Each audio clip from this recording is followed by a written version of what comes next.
welcome back to the Spotlight. I'm Nick Candela, and I'm greatly appreciated to be sitting next to Erin Cummings here of Detroit 187. Welcome to the Spotlight. Thank you very much. I feel like I'm almost under a spotlight. A yeah, no kidding. Red, sexy spotlight.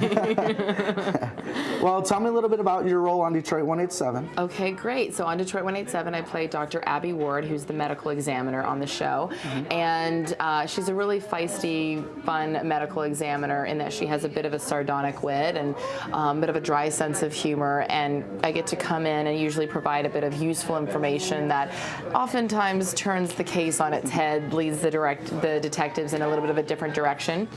And also, we haven't totally developed this particular storyline yet, but it's revealed in the first episode that Dr. Ward has a after-work hobby of playing roller derby, which I think is sort of indicative of her kind of a little bit of a rough and tough demeanor. But so it's a very exciting role and lots of fun, and I'm interested and excited to see how the role is going to continue to develop this season and hopefully into subsequent seasons. Oh, and everybody in the Metro Detroit area is really hoping that the show stays on. Yeah. We're all crossing our fingers. I know I watch the show every Tuesday. And Great, thank you. yeah, it's a really great show. I'm really happy that something like this is happening in our own area here. Well, the wonderful thing about the show also is that you have a lot of these procedural cop dramas, but this show being about Detroit really talks about the history of Detroit that I think a lot of people outside of the Detroit area are not familiar with, and they don't realize how important Detroit is based on its history and based on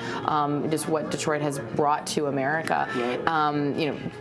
Case in point being the fact that during World War II, a lot of the tanks and things that were used in the war were coming from the auto factories. Right. People tend to forget that little bit of history, and that's a pretty important thing. Yeah, right in our hometown of Warren is actually the Tacom plant where a lot of those tanks are built and distributed even still today. So way to go, Tacom. Right, exactly. So it's exciting to be a part of something that not only is really showcasing Detroit in a different light than what I think a lot of people are used to seeing, but it's also a really good show. It's well written, and unlike a lot of other cop dramas that just kind of deliver the hard facts, this actually has humor in it, and you get to develop the characters and see a little bit about what makes them tick and why they have these weird eccentricities. And a lot of it is it's a new city for the television viewing audience. We've seen Detroit. We've seen New York.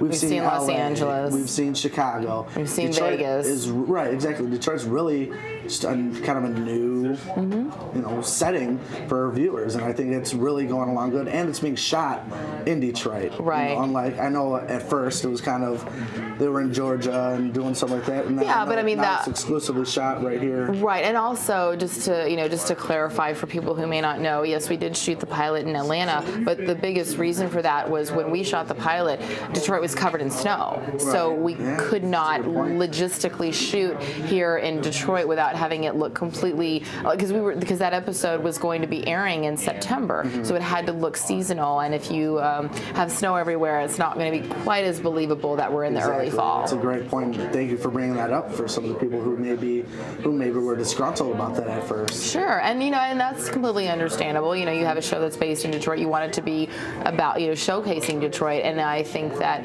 ABC made the right decision by having the show shot here versus shooting it in Los Angeles or in Canada somewhere and trying to recreate Detroit, because we've been able to have such incredible scenes shot that really are about the history of Detroit. You cannot duplicate the old train depot. You just can't do it on a sound stage. And if you a Greek town, and that's the thing. I mean, I guess you could if you had the budget and the time of a feature film, but with television, they just don't have the time to recreate all those areas. So it's wonderful, and then also being able to be here and experience a new city. It's very exciting. And how have you enjoyed your stay here in Detroit? Have you been able to see a lot of the sites? I know you've been to a Tigers game. I saw some pictures. I threw out the first pitch of the Tigers game on my birthday against the Texas Rangers, which is where I'm from.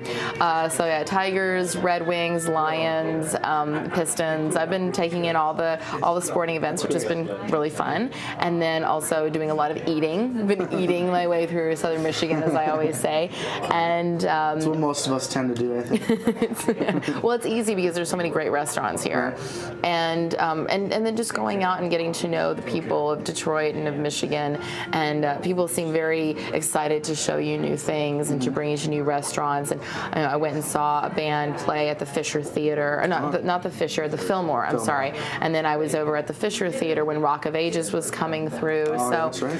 it's nice to be able to experience some of the culture that comes through the city on a traveling tour, while also experiencing the beauty and the majesty of some of these really old, incredible theaters. Right.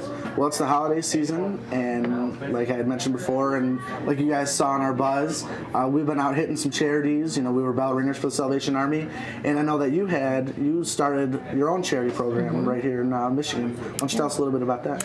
Okay, I started Mittens for Detroit, which is a community initiative, and it came out of an experience that I had with my cousin Kathy Moss, who lives in Southfield. We were handing out Halloween candy on Halloween night, and this young trick-or-treater came to the door and was holding her hand and was very cold, and Kathy, without even missing a beat, noticed the girl was crying and upset and said, "Are you cold? Is that why you're crying?" And she said yes.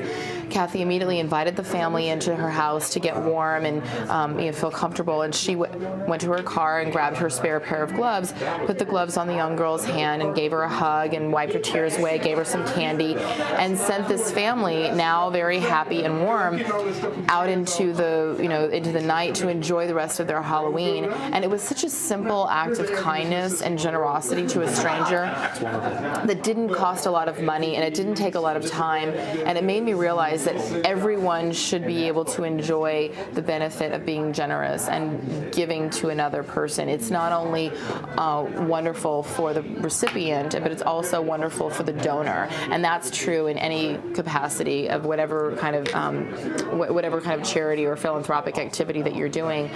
And so also with our economic times being what they are, a lot of people don't have the money to give as much as they want to. And I know sometimes I can get discouraged by not being able to provide as much as as much as people are asking, or even more. And so with something like gloves and mittens, it's something that even if you're wearing a coat and a hat and a scarf, if you're not wearing gloves and your hands are cold, you're going to be freezing. Right. And it can cost as little as $1 if you go to, I know that Aco Hardware, which has drop boxes in all of their locations all over Metro Detroit, they're selling gloves and mittens for $1 that you can donate, which is fantastic. So it really came out of that and that need, and also, of course, it's Mittens for Detroit, There you go.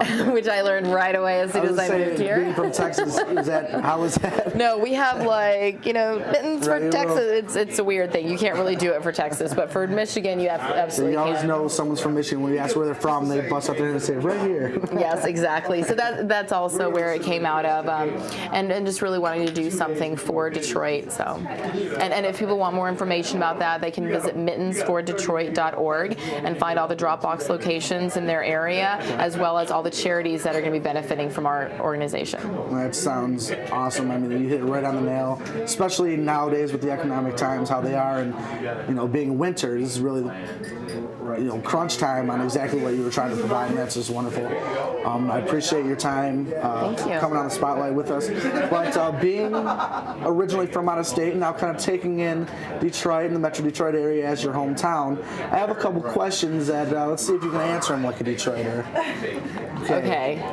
Well, first of all, if I was to ask you what you like on your hot dog, what would you happen to say as a Detroiter? What do you think you would say? Well, as a Detroiter, I would say I don't eat hot dogs. I eat conies. Very nice. And I have on them chili and onions and mustard, Very nice. but not ketchup. Never ketchup. Yes.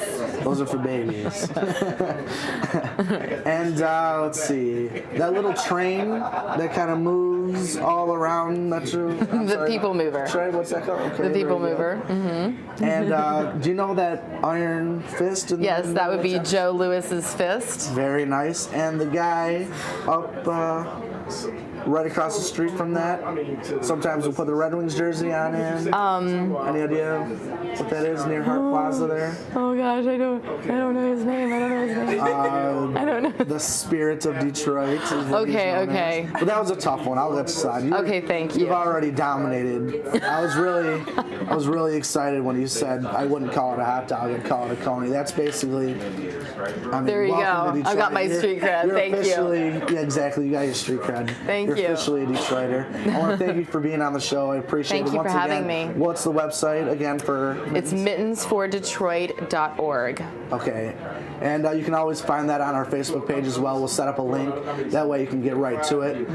Erin Cummins, again, thank you for being on the show. And if people want to follow me also on Twitter, I'm at Erin L. Cummings. Okay. And they can get information about Mittens for Detroit there as well. All right. Well, sounds great. There's more Spotlight coming right up. Stick around. We'll be right back.